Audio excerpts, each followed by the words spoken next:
भारी पड़ने वाला है इंडिया पे। हाँ। क्योंकि राहुल गांधी की बस की कुछ है नहीं। हाँ। और ये जो इन्होंने 26 इन्होंने दावेदार खड़े करे हैं, देश के 26 टुकड़े करने के लिए ही करे हैं शायद, क्योंकि जब 2 दावेदार थे तब तो देश के 2 टुकड़े कर दिए थे। बिल्कुल एनडीए ही आएगी। देखिए मेरे को नहीं समझ में आ रहा है लोगों को ये किस बात की शंका हो रही है, कैसे आएगी?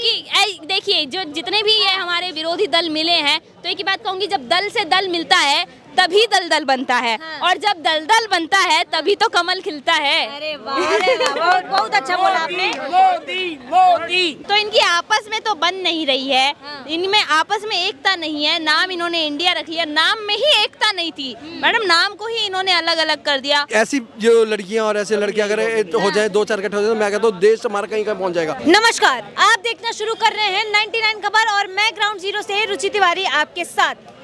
आज हमारे साथ फिर से यहाँ पे मेघा जी मौजूद हैं और अभी इंडिया वर्सेस एनडीए जो चल रहा है और 2024 का चुनाव एकदम नज़दीक आते ही जा रहा है, वैसे ही विपक्ष में जो है बौखलाहट बढ़ती जा रही है कि क्या इस बार इंडिया जो है एनडीए पे भारी पड़ेगा। तो जानते हैं, मेघा जी से बात करेंगे और ये बताएंगी कि इंडिया इस बार भारी पड़ेगा या फिर से एनडीए जो है आने वाला है देश में। क्या मेघा जी, आपका क्या विचार? देखिए सबसे पहली चीज, भारी वही चीज होती है जिसमें झोल ना हो। हाँ। विपक्ष का जो ये गठबंधन बना है, सबसे पहली चीज बीच में जो इन्होंने डॉट लगाए, हाँ। अब वो डॉट तो लगा दिए, अब उसमें छेद भी हो गया है। हाँ। जो इनके आपस में ही टकराव चल रहा है, कभी कांग्रेस बोल रही है हम यहाँ से अकेले लड़ेंगे, आम आदमी पार्टी बोल रही है हम यहाँ से अकेले लड़ेंगे। हाँ। तो इनकी आपस में तो बन नहीं रही है। हाँ। इनमें आपस में एकता नहीं है। नाम इन्होंने इंडिया रख लिया, नाम में ही एकता नहीं थी मैडम, नाम को ही इन्होंने अलग अलग कर दिया। तो इनमें एकता है नहीं, फिर सोच रहे हैं कि हम सेंट्रल गवर्नमेंट पे बैठ जाएंगे, वहाँ पे तो गद्दी। क्या सोच के 26 पार्टियां जो है एकत्र हो गई, जब इसमें इनमें अंतिम समय में आते आते जो है एकता ही नहीं दिख रही। देखिए ये 26 पार्टियां इकट्ठी जो हुई है ना, और तो ये मोदी जी ने किया है। मोदी जी ने सारा कचरा इकट्ठा कर दिया एक जगह पे। हाँ। अब हम जनता का काम है उस कचरे को, स्वच्छ भारत के तहत। बिल्कुल स्वच्छ भारत के तहत मोदी जी ने सारा कचरा इकट्ठा कर दिया है। हाँ। अब ये हम जनता का काम है उस कचरे को उठा के फेंकना है। हाँ। 24 के अंदर उस हाँ। कचरे को उठा के जनता एकदम फेंक देना है। बिल्कुल फेंक देगी जनता। क्योंकि 24 में तो देखिए एनडीए ही भारी पड़ने वाला है इंडिया पे। हाँ। क्योंकि राहुल गांधी की बस की कुछ है नहीं। और ये जो इन्होंने 26 इन्होंने दावेदार खड़े करे हैं, देश के 26 टुकड़े करने के लिए ही करे हैं शायद, क्योंकि जब 2 दावेदार थे तब तो देश के 2 टुकड़े कर दिए थे। अब शायद 26 कर दें। आप बोल रही हैं राहुल गांधी जो है कुछ नहीं कर पाएंगे, कुछ नहीं है उनमें। अभी बताइए, लद्दाख शायद घूमने गए हैं, राइडर बन रहे हैं, सुनने में आया बाइक चला रहे हैं। हाँ तो बाइक इसीलिए चला रहे हैं ना, देश तो चला नहीं सकते तो सोचे बाइक ही चला लेते हैं। एटलीस्ट कुछ तो चलाएंगे ना हम, कुछ तो उनके बस का है तो कर रहे हैं, क्योंकि देश चलाना उनके बस की बात नहीं है ना मैडम। ये जनता से मिलना, किसी से, किसानों से मिलना, कभी राइडर्स से मिलना, कभी मैकेनिक से मिलना, ऐसे मिलके ये देश चलाएंगे। भारत जोड़ो यात्रा, भारत टूटा ही कब था जो भारत जोड़ो यात्रा ये निकालते हैं। अभी फिलहाल में सांसद में जो है चुम्मा उम्मा भी देते हुए पाए गए थे। हाँ देखिए, एक नेता अगर मतलब, मैं वैसे कहूंगी नहीं ऐसा होने नहीं वाला है, लेकिन फिर भी अपने आप को ये भावी नेता समझते हैं, भावी प्रधानमंत्री समझते हैं अपने आप को, तो एक अगर होने वाले प्रधानमंत्री को ऐसे गुण तो शोभा नहीं देते कि महिला सांसद को आप ऐसे फ्लाइंग किस दे रहे हैं, आंख मार रहे हैं, देश के प्रधानमंत्री को बिना उनकी परमिशन के जाके गले लगा रहे हैं। तो भाई साहब आप पे तो बिल्कुल भरोसा नहीं है। हमको क्या पता, देश के अगर गलती से प्रधानमंत्री बन गए तो पता नहीं देश का क्या ही हाल करेंगे, क्या शिक्षा देंगे आने वाली जनरेशन को। अरे इतने पढ़े लिखे हैं राहुल गांधी, कैसे शिक्षा व्यवस्था तो और अच्छी हो जाएगी। लोगों का कहना है अगर राहुल गांधी आ जाएंगे, उनका शासनकाल हो जाएगा, तो उनके शासनकाल में शिक्षा व्यवस्था जो है भारत की और बेहतरीन हो जाएगी, बहुत सुधर जाएगी। देखिए शिक्षा व्यवस्था का पता नहीं, लेकिन भारत का जो चरित्र है, जो मर्यादाओं की जो सीमा होती है, क्योंकि मर्यादा पुरुषोत्तम का देश है भारत, श्री कृष्ण श्री राम का देश है, तो जिन्हें अपनी मर्यादाएं नहीं पता है, सांसद में महिलाओं को फ्लाइंग किस करते हुए ये पाए जाते हैं, आंख मारते हुए पाए जाते हैं, तो फिर इन पे कैसे भरोसा कर ले। शिक्षा व्यवस्था का पता नहीं, लेकिन चरित्र जरूर खराब हो जाएगा। लोगों को पता नहीं जनरेशन को क्या शिक्षा देंगे आने वाले टाइम पे कि भाई साहब लड़कियों से ऐसे बात करनी है, ऐसे व्यवहार करना है लड़कियों के साथ में। ये सब तो हम हमारी जनरेशन को नहीं सिखाना चाहते हैं मैडम, नहीं सिखाना चाहते, बिल्कुल नहीं सिखाना चाहते हैं। आपके हिसाब से मतलब इस बार एनडीए ही आएगी? फिर बिल्कुल एनडीए ही आएगी। देखिए मेरे को नहीं समझ में आ रहा है लोगों को ये किस बात की शंका हो रही है, कैसे आएगी? क्योंकि देखिए जो जितने भी ये हमारे विरोधी दल मिले हैं, तो एक ही बात कहूंगी, जब दल से दल मिलता है तभी दलदल बनता है, और जब दलदल बनता है तभी तो कमल खिलता है। अरे वाह, बहुत बहुत अच्छा बोला आपने। मोदी मोदी हाँ। मोदी मोदी मोदी भाई हाँ, सर से पूछते हैं अभी। मेघा जी रुके रहिए, आस्था में क्रेज देखिए मोदी के लिए। आपसे अभी बात करते हैं, रुके रहिए। सर से थोड़ा पूछते हैं, उन्हें भी कुछ बोलना है। हाँ बोलिए सर, आपका नाम क्या हो? मैडम जैसे मेरा नाम अमित खन्ना, मैं गुड़गांव से हूँ। जैसे मेरी बहन ने बोला, बहुत अच्छा बोला और ये बहुत बढ़िया है। और ऐसी जो लड़कियां और ऐसे लड़के अगर हो जाए, 2-4 इकट्ठे हो जाए, तो मैं कहता हूँ देश हमारा कहीं पहुंच जाएगा। दूसरी बात आती है मैडम कि अब बात चल रही विपक्ष की। विपक्ष का मतलब क्या है यहाँ को किसी को पता नहीं है। विपक्ष का मतलब है, आप अपना यूट्यूब चेक कीजिए कि सबसे ज़्यादा विपक्ष में रहने वाला नेता कौन थे? अटल बिहारी वाजपेयी जी। और मैडम उन जैसा बंदा कोई नहीं था जिन्होंने आज तक किसी को तू या तुम नहीं बोला था। मैडम आप बोलते थे, अगर गलत बोलते थे तो उनके रूम में जाके उनसे माफ़ी मांग लिया करते थे। 2 बार हुआ था, एक बार 3 बार जवाहरलाल नेहरू जी के टाइम पे जब उन्होंने कोई बहुत बड़ा गलत काम हो गया था। एक किसके टाइम पे? इमरजेंसी के टाइम पे इंदिरा गांधी जी को बोला। और तीसरा उन्होंने वित्त मंत्रालय के टाइम में 93 में, सुनिए 2 मिनट, 93 के टाइम पे उन्होंने किसको बोला था? मनमोहन सिंह जी को। और तीनों रूम वहाँ पे संसद में बोला, गलत भी नहीं बोला, बस थोड़ा जोर से बोला। और उसके बाद में जाके उनके रूम में जाके माफ़ी भी मांगी कि मैंने गलत बोला। लेकिन मैडम अब क्या हो रहा है? वो जा कर के बोल रहे हैं कि मोदी रावण है, वो कुंभकर्ण है अमित शाह, और वो ये तीसरा वो जो है अंडानी को क्या बोल दिया? मेघनाथ बोल रहे हैं, बहू जी तुम पहले ये देखो कि सबसे ज़्यादा जो आपका मेघनाथ का जिसको बोल रहे हो उसकी सबसे ज़्यादा कहाँ पे चल रहा है? 42% जो उनका काम है कहाँ पे चल रहा है? राजस्थान में। राजस्थान में किसकी सरकार है बहू जी? राजस्थान में सरकार किसकी है? कांग्रेस की।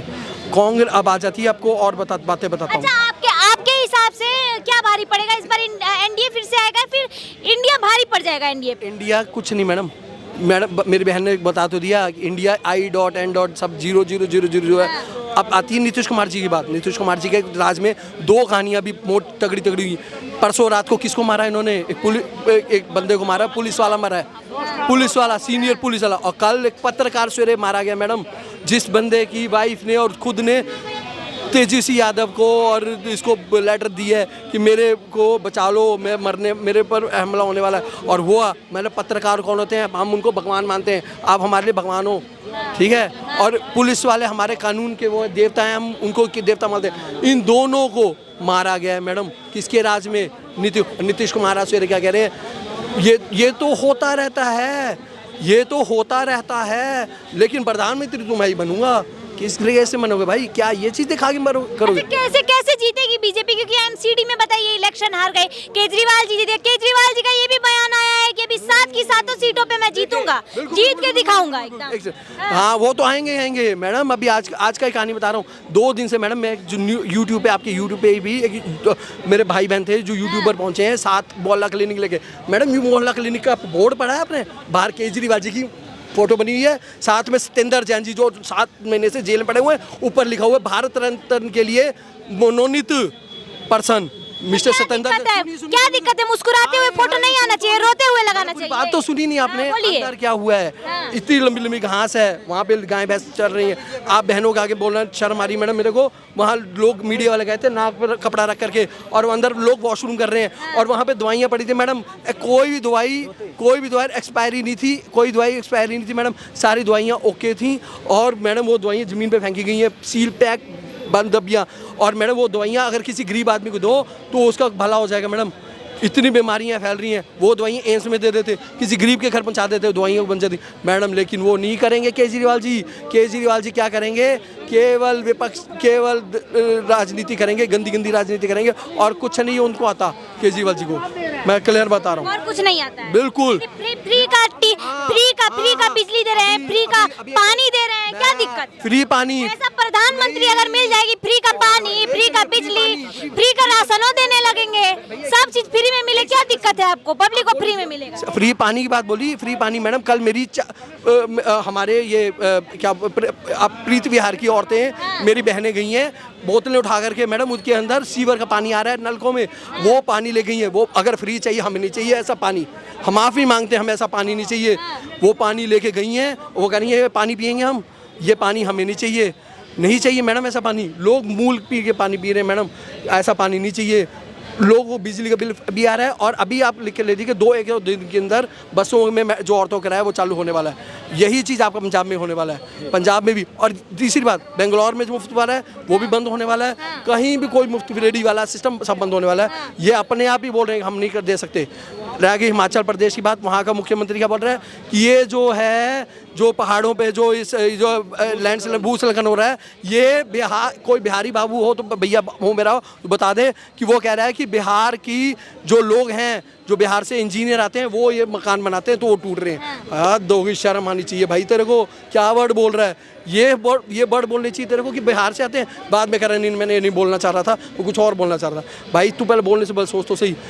100 करोड़ का नुकसान कर दिया, लाखों लोग वहाँ मर रहे हैं, क्या कर रहा है भैया? कुछ नहीं मैडम, हालत बुरी है।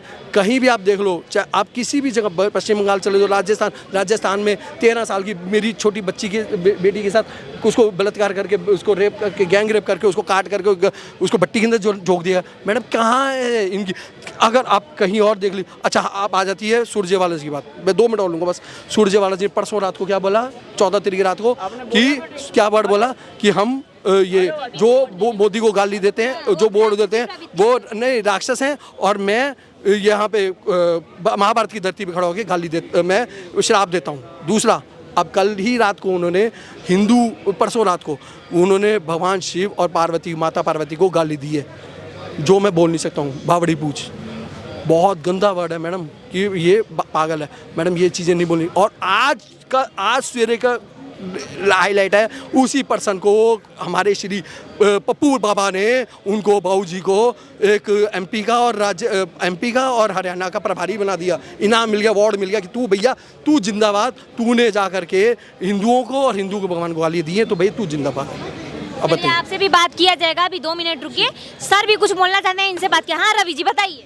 देखिए, आपने दिल्ली की बात की, तो दिल्ली में इस समय क्या हाल है किसी से छुपा नहीं है। आज दिल्ली में जो दंगाई हैं वो खुलेआम घूम रहे हैं और केजरीवाल उसका सपोर्ट करते हैं। क्या वही केजरीवाल नहीं है जो ताहिर हुसैन जैसे दंगाइयों को पालते पोसते हैं और फिर उसको अपनी पार्टी से टिकट देकर चुनाव लड़वाते हैं? अभी तो बोले हैं केजरीवाल जी की 7 की 7 सीटों से जीतेंगे इस बार। केजरीवाल जी सुनिए, 7 सीटों सुनिए, 7 की 7 सीटें तुम्हारे मुंह पे तमाचा मारने वाली है, क्योंकि तुमने जिन कांग्रेसियों का समर्थन लिया था, आज वही कांग्रेसी तुम्हारे पीठ में छुरा भोंकने का काम कर रहे हैं। क्या ये केजरीवाल भूल गए? क्या ये केजरीवाल भूल गए कि इनका जो नेता था मेवात में दंगाइयों के साथ समर्थन कर रहा था, वो भूल गए केजरीवाल? लेकिन केजरीवाल को ध्यान रखना पड़ेगा कि ये हिंदुस्तान की धरती पे रह के हिंदुओं के खिलाफ जहर उगलना बंद करे।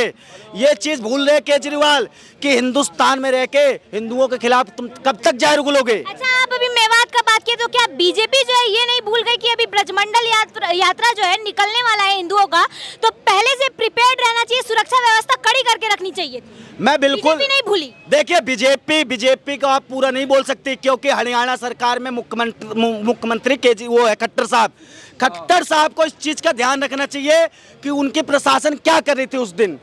मैं यही कहूंगा, मोदी जी से बैर नहीं और खट्टर जी की अब खैर नहीं। और एक चीज और, क्या हिंदुस्तान का जब बंटवारा हुआ था तो धर्म के आधार पे नहीं हुआ था? क्या ये लोग भूल गए कि हिंदुस्तान में उस समय जब बंटवारा हुआ था तो मोहम्मद जिन्ना ने कहा था कि हम हिंदुओं के साथ नहीं रह सकते, क्योंकि अगर हम हिंदुओं के साथ रहेंगे तो हमारा हक नहीं मिलेगा। और यही हुआ, माउंटबेटन ने पाकिस्तान बना दिया, नक्शा पास कर दिया, लेकिन हमने भाईचारे के तहत मुसलमानों को हिंदुस्तान में रहने का मौका दिया।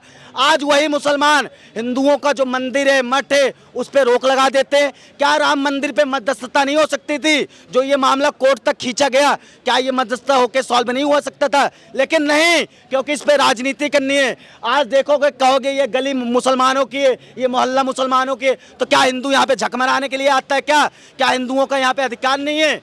तो यही चीज खट्टर साहब को सोचनी पड़ेगी, या जो वहाँ के गृह मंत्री है अनिल विज, आपको ध्यान रखना पड़ेगा कि क्या हिंदू अपना जलाभिषेक करने मंदिर नहीं जा सकता? आप कब तक रोकोगे हिंदुओं को? और एक जो हमारा बिट्टू बजरंगी है, उसको तुमने उठा के जेल में डाल दिया। क्या जो दंगाई जो मेवात में घुसे, उन दंगाइयों के घर पे बुलडोजर या उनको गिरफ्तार करने में तुम्हारे पैर कांप रहे?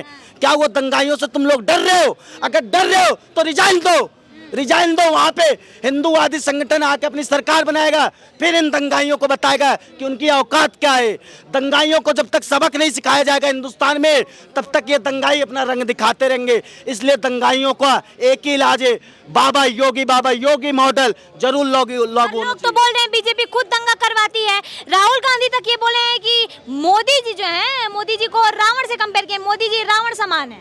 राहुल गांधी से पूछना चाहूंगा, आपका सुनिए, और जो बीजेपी को वोट देता है वो राक्षसी प्रवृत्ति का है, ये तक बोले हैं कांग्रेस के नेता हैं वो सुरजेवाला। देखिए, सूजेवालों को मैं कहना चाहता हूँ, यही राक्षस तुम्हें और तुम्हारी औकात दिखाएगा।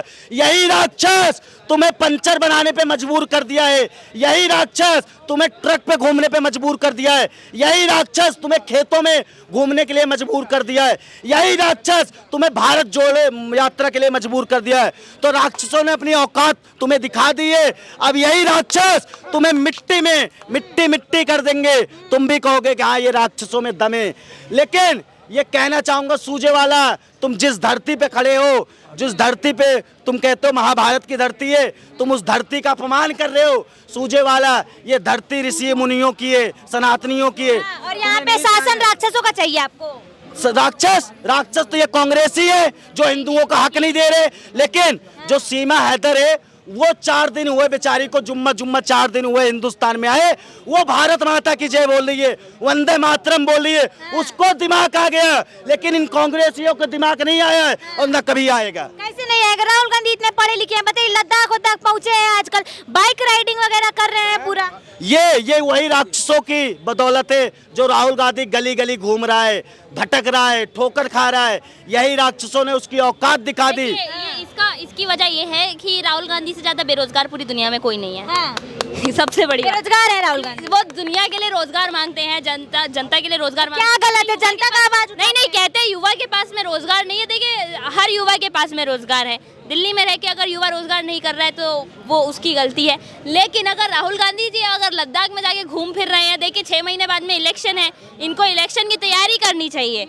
अगर आपको वो गद्दी पे बैठना है, प्रधानमंत्री गद्दी पे बैठना है, अपनी सरकार बनानी है, तो तैयारी कीजिए इलेक्शन की। लेकिन ये तो घूमने में लगे हुए हैं। वही है ना, सोने चांदी के कटोरे और चम्मच लेके पैदा हुए हैं। कहाँ से ये डाउन टू अर्थ जनता के बीच में रही के कहाँ से सीखेंगे कि जनता को क्या दिक्कत है? ये चीज़ बीजेपी बहुत अच्छे से जानती है। और रही बात ये आप मेवात की, जो हम बात कर रहे थे, मेवात ब्रजमंडल यात्रा जो दोबारा होने वाली है, तो देखिए हिंदू इतना जाग चुका है, जो मेवात में हुआ बहुत लोगों ने देखा है, बहुत हिंदुओं ने देखा है। अब हिंदू इतना जाग चुका है कि 28 तारीख को जो मेवात यात्रा होने वाली है, उसमें जो अभी 31 जुलाई को जितने हिंदू गए थे, उससे 4 गुना ज्यादा हिंदू जाने वाले हैं। तो सरकार सुरक्षा दे या ना दे, लेकिन जितने भी लोग वहां पर जाएंगे ना, वो लोग अपनी सुरक्षा खुद ही कर लेंगे। इस बार हमें सरकार की सुरक्षा मिले ना मिले, लेकिन हम लोग अपनी सुरक्षा वहाँ पे खुद ही आप इतना बीजेपी कर रही हैं, एक बात पूछना चाहेंगे कि फिर से आप बीजेपी लाना चाह रही हैं, बताइए।